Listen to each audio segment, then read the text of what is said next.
people are not spending their money there, they're still paying staff, right? Like you still gotta have the stuff cooked even if people don't show up. So they're losing business, but they're not making the money that they thought they would. And so normal people who would buy there is typically not the billionaires, right?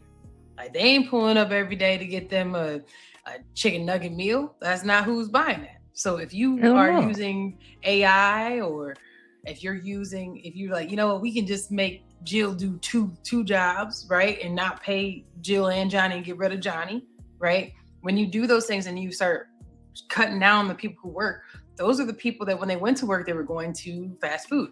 They were buying the stuff for their kids. Instead, now, we talked about this on the show the other day, they got to go buy the potato and cut it up themselves. And that potato got to go for the whole family. So this is the squeeze that they're making for themselves at this point. So that's how I'm going with that, because they're going to get into the billionaires part next. Well, I mean, to be honest, like with the advent of people having to come back into work, that's one thing, right? People used to be able to have extra money because they didn't have to go into an office. The gas price damn near, doubling on some people, going from around $2 to $4 is a hard pill to swallow, especially for people who got trucks. When I walked past, well, technically I walked past the pump. Before I went and pumped my shit, I saw something that said $480 something. I said, yeah,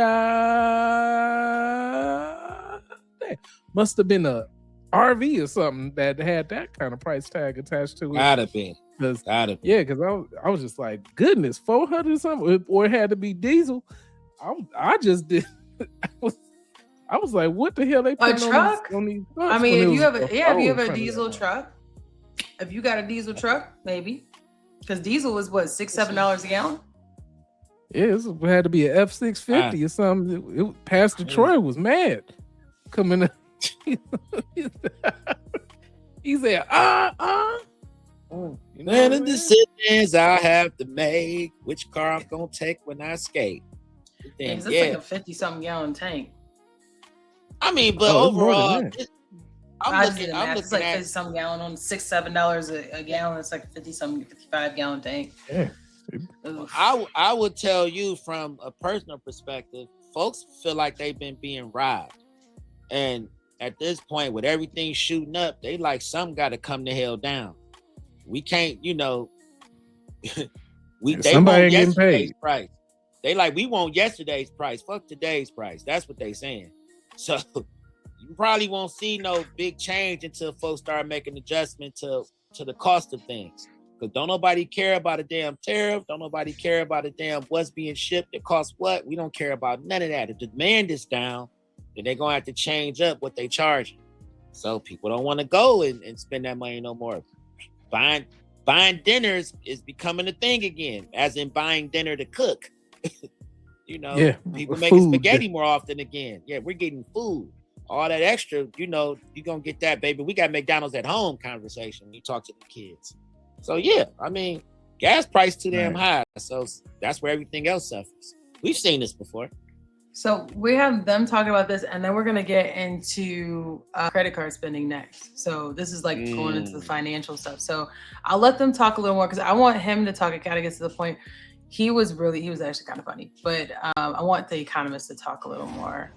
This is an administration, the first Trump term and the second Trump term. Boom. So also look at this. So this was, this is like literally today, but look at this. A month ago, it was 40 cents less. And a year ago, it was $1.40 less.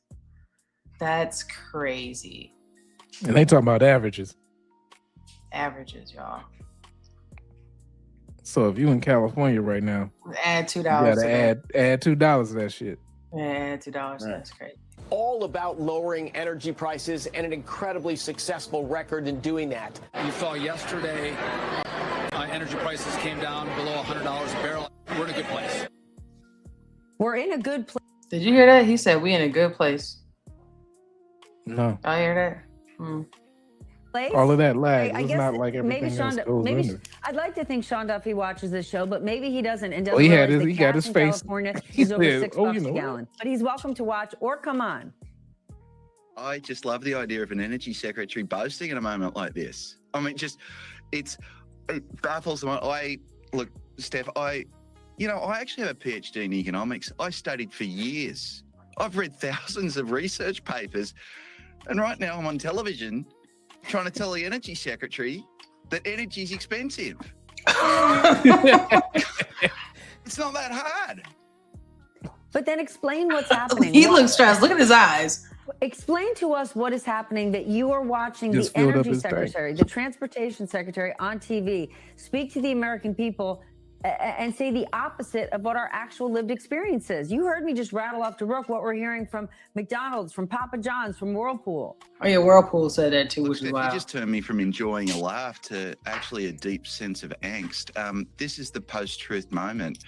Some of us believe there is a thing that's called the truth.